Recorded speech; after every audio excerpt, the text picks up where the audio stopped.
پھر ایک جگہ یوں فرماتے ہیں نبی کریم صلی اللہ علیہ وسلم مثال دیتے ہوئے، میری مثال اور پہلے انبیاء کی مثال اس طرح ہے کہ ایک آدمی کوئی محل، کوئی گھر تعمیر کرے،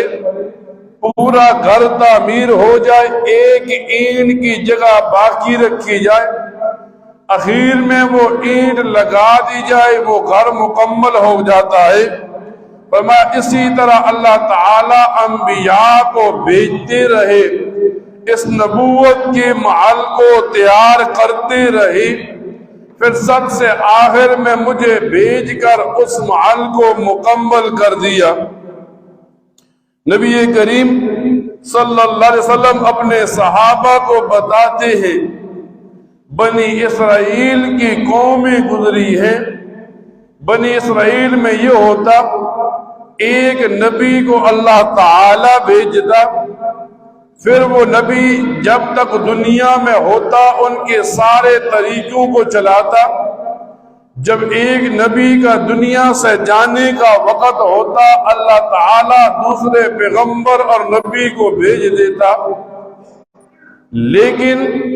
اس امت مسلمہ کے اندر مجھے بھیج کر یہ بتا دیا گیا کہ اب میرے بعد نبوت تو نہیں ہے،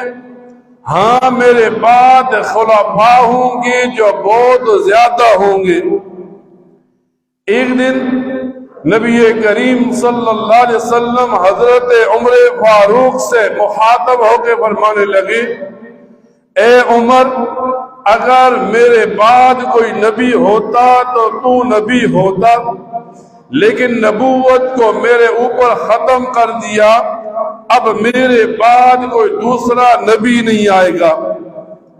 یوں آتا ہے کتابوں میں، ایک دن نبی کریم صلی اللہ علیہ وسلم حضرت علی المرتضیٰ سے فرمانے لگی، اے علی تو میرے ساتھ ایسا ہے جیسا حضرت موسیٰ علیہ السلام کے ساتھ ان کے بھائی حضرت ہارون علیہ السلام ہیں، لیکن چونکہ نبوت کا دروازہ بند کر دیا گیا ہے، اس وجہ سے اب میں آخری نبی ہوں، تم آخری امت ہو۔ جب بندہ قرآن کریم کو کھولتا ہے 70 کے قریب آیات عقیدہ ختم نبوت مسلمان کو سکھاتی ہے۔ جب بندہ احادیث کھولتا ہے 210 کے قریب احادیث مسلمان کو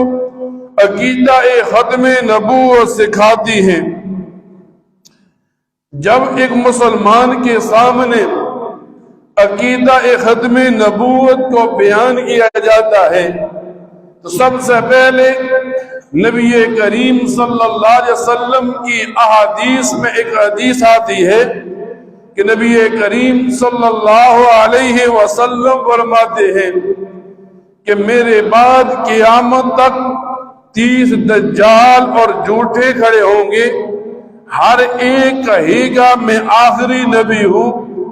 لیکن تم جان لو میں آخری نبی ہوں، میرے بعد نبوت کا دروازہ بند کر دیا گیا۔ اور یہاں تک نہیں بلکہ اللہ تعالی جتنے رسولوں کو بھیجتا، جتنے انبیاء کو بھیجتا تھا، ان کو بتاتا تھا کہ اپنی امت کو بتانا اللہ تعالی ایک نبی امی کو آخری نبی بنا کر بھیجے گا۔ جیسا کہ